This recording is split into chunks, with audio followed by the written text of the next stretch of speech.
Dari Fajimolu, Chief Research Officer at Blue Vertex, joins us now to give us some perspective on where the markets are headed. Dari, thanks so much for joining us. So the markets continue to slide, but it is earnings season, so there's quite a bit to digest there. I want to get your perspective, first of all, on the direction of the market. It was widely expected that we could see a weak second half of the year because of the elections and concerns around that. But overall, what's your thoughts on the direction of the market right now? Once again, thanks for having me. I think the direction of the market is largely driven by, just like you said, to a large extent, the political development in the political space in Nigeria. And two main factors in that area it concerns, first of all, is the last election has shown us that it is possible for an incumbent to lose the election. Yeah. So, and developments in that space now is suggesting that yes, there's no clear leader, but it seems that the strong members of the ruling APC is also defecting. So it's also, throws that place open to, and by the fact is, once there's a new government, then we might be expecting another review of policy changes and so on. And then the second aspect of it has to do with election violence. So once we have some flashpoints in the nation, areas prone to violence, but recent developments have also shown that, for instance, like the blockade of the National Assembly and so on. So it gives investors concern. So that actually strengthens the urge to hold back during, in this period of time. So that's a major factor that is contributing to the declining of the market. Right. And then capital flight is another major factor, because of reducing money market rates, and which is coinciding with the period where foreign investors seem to be, they are more prone to increase their own rates. So the wedge is getting wider, and that means that Nigeria's market is getting less attractive to foreign investors. Right. But of course, we are seeing the earnings season, and we're seeing results of corporate Nigeria. I want to get your perspective on the banking sector numbers, starting with GT Bank, which is one of the latest reports, continues to be the best in class. And for me, what this really should give some investors food for thought is, if the fundamentals are improving for some lenders like GT Bank, and the outlook for the business is good, then really we should be saying that the valuations should be improving. But then, of course, we see that the market is sliding. So would you say that this law really is a buying opportunity? But before that, maybe your perspective on the numbers. I think, first of all, GTB to a large extent outperformed, but it was also affected by the reducing yields in the money market space. Yeah. So their interest income also declined, and you also see that their loan book was also weak, also relative to last period. And that also shows that even the banks are very careful in giving out loans because of the factors that we've already mentioned.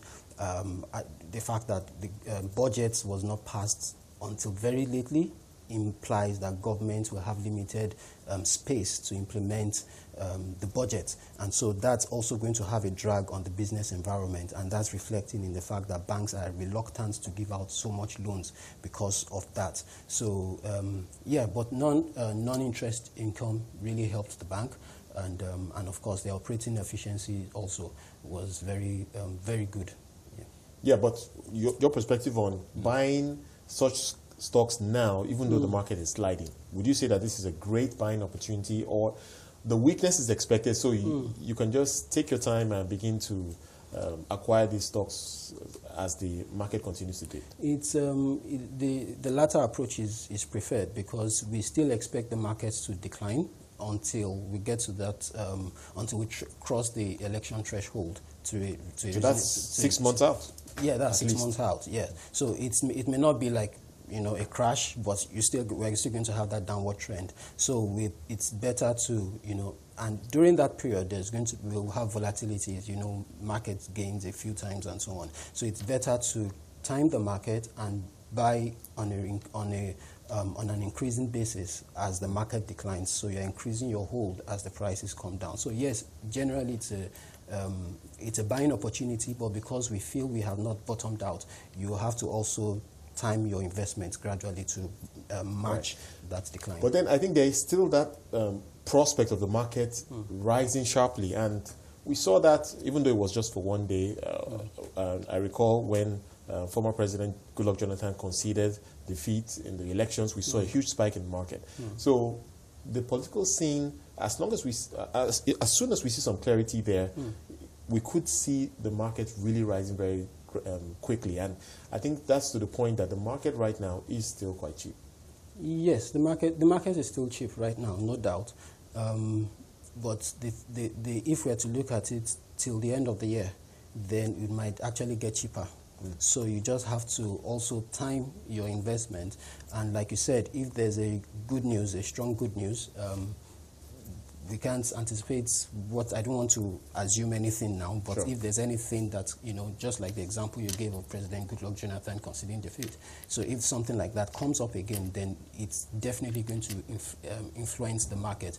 Because what we see now is that even domestic investors are also beginning to hold back. Not only foreign investors that are everyone wants to buy cheap. Exactly, everyone wants to buy cheap. So that news can actually spur. So we still have that ready investment class of the domestic investors that are not really looking for investments offshore because of increased yields there. So if we have that news, then it might. But what about the macro story of Nigeria? And everything is, maybe not everything, but many things appear to be really good right now. And many people will point to stability. But if you really drill down into the growth story, it's really an oil story for Nigeria. And given the uncertainty about the global oil markets, what's your perspective on the outlook for Nigeria going forward? Is it really uncertain, or do you think that you're confident? Are you confident that we will see major moves on the policy side that will drive further investments and growth after the elections, of course? Okay, after the elections, a lot will now depend on the winner of the election, especially at the federal level. Present administration, we already have an idea of their direction in terms of yes, every administration wants to diversify the economy and so on, but the main focus will be how aggressive they're able to do that and the political will to push it through. Because we have a lot of opportunities in several other sectors, agri, for instance, but it's also being challenged by herdsmen crisis.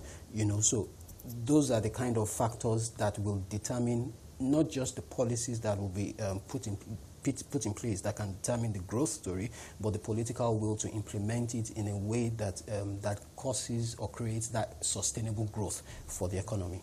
All right, Dari, let's leave it there. Thanks so much for your perspective. Dari Fajimolu, Chief Research Officer at Blue Vertex.